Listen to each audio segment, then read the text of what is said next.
ये है दुमका का तारामंडल।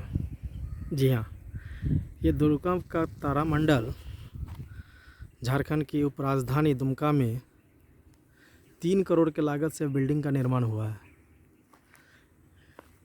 लेकिन समझ में नहीं आता कि अगर हमारे नेता मूर्ख हैं तो वो तो ये काम कर सकता है, लेकिन हमारा ब्यूरोक्रेट्स वो तो मूर्ख नहीं है। आखिर वो प्लानिंग करके क्यों नहीं देते गवर्नमेंट को? क्या ये सिर्फ राज्य के कोष का दुरुपयोग नहीं है? क्या जनता का पैसा का ये दुरुपयोग नहीं है? अगर आप देखें तो ये बनने के 10 साल बाद उपेक्षित रहा है।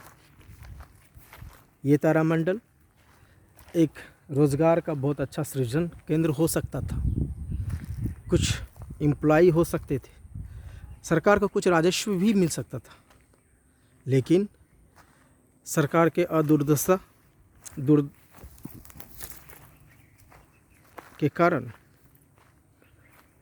के कारण ये तारामंडल, जो कि एक हब हो सकता था, प्राइम लोकेशन दुर्गा, जीर्ण शीर्ण हालत में ये तारामंडल, आधा अधूरा तारामंडल, जिसमें कि सिर्फ सरकार ने जनता का पैसा का दुरुपयोग किया है, सिर्फ कुछ ठेकेदारों मंत्रियों का पेट भरा है, आधा अधूरा बनाकर 3 करोड़ के लागत से बिल्डिंग का निर्माण करने के बाद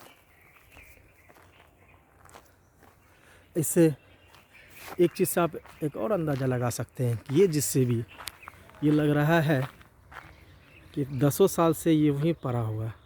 तो जो ठेकेदार इसको बनाए होंगे, जो कि 30 लाख का जेसीबी को यूं ही छोड़ दिया है बनने के बाद, तो आप अंदाज़ा लगा सकते हैं कि इस बिल्डिंग को बनाने के बाद एक ठेकेदार को कितना इनकम हुआ होगा, जो ये जेसीबी को बिल्डिंग बनाने के बाद यूं ही छोड़ दिया। इस जेसीबी का नंबर मैं आपको दिखाता हूँ, वेस्ट बंगाल 39E012।